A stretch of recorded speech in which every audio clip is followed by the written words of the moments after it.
Video tadi adalah contoh gaya kolum antara potongan-potongan kertas kecil dengan lembaran plastik yang telah digosok dengan tepi meja kayu. Pada pertemuan kali ini, kita akan mempelajari gaya kolum. Adapun pengertian gaya kolum adalah sebagai berikut. Benda yang bermuatan sejenis, tolak-menolak, dan benda yang bermuatan berbeda jenis, tarik-menarik. Jika dua benda bermuatan listrik yang letaknya berdekatan seperti pada gambar 1 dan gambar 2, maka masing-masing benda akan mengalami gaya tolak atau gaya tarik yang besarnya. F sama dengan K Q1 Q2 per R kuadrat, di mana F sama dengan gaya kolum, K sama dengan konstanta pembanding yang besarnya 9 kali 10 pangkat 9 Newton meter pangkat 2 kolum pangkat min 2 jika kedua benda berada di ruang hampa atau di udara. Q1, Q2 adalah muatan tiap-tiap benda, sedangkan R sama dengan jarak kedua benda bermuatan.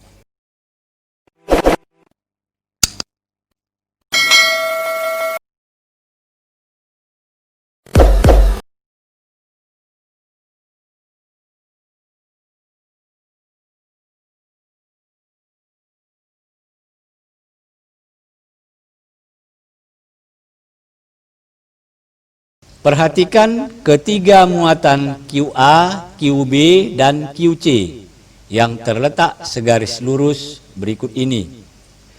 Muatan QA, muatan QB, dan muatan QC akan mengalami gaya kolum yang berbeda. Perhatikan muatan QA pada gambar 1.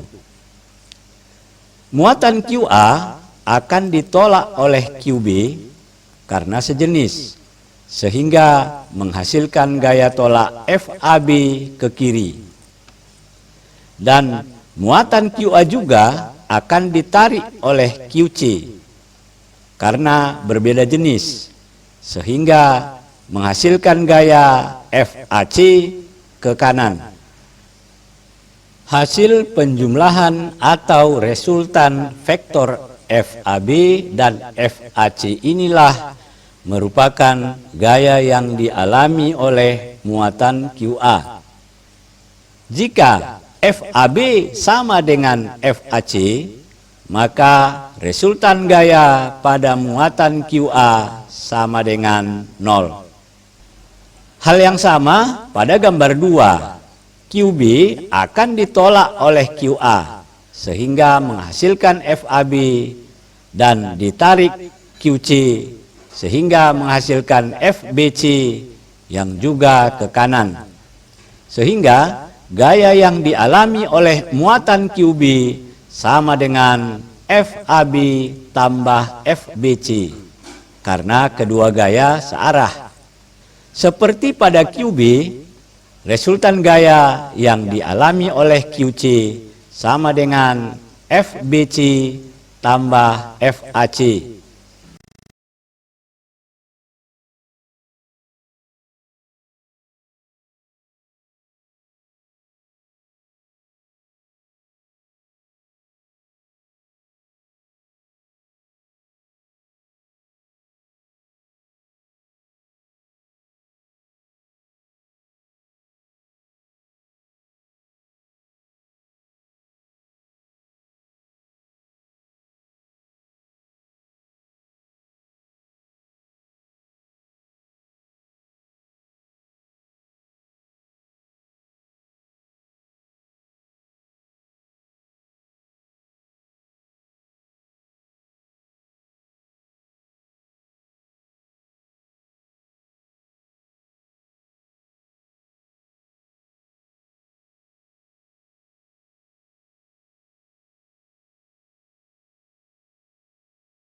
Perhatikan QB.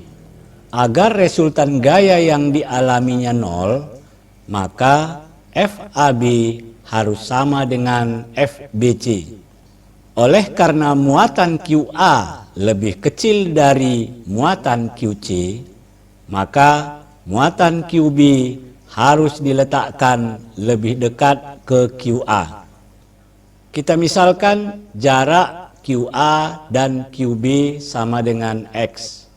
Maka jarak QB dan QC sama dengan 20 kurang X. Karena jarak QA dan QC sama dengan 20 cm. Karena FAB sama dengan FBC, maka K kali QA kali QB per RAB kuadrat sama dengan K kali QB kali QC per RBC kuadrat. K dan QB bisa dicoret, sehingga persamaan di atas menjadi QA per X kuadrat sama dengan QC per 20 kurang X kuadrat. Atau 4 per X kuadrat sama dengan 9 per 20 kurang X kuadrat. Ruas kiri dan ruas kanan kita akarkan, sehingga persamaannya menjadi 2 per X sama dengan 3 per 20 kurang X. Sehingga kita peroleh X sama dengan 8 cm. Atau posisi QB 8 cm dari QA. Atau 12 cm dari QC.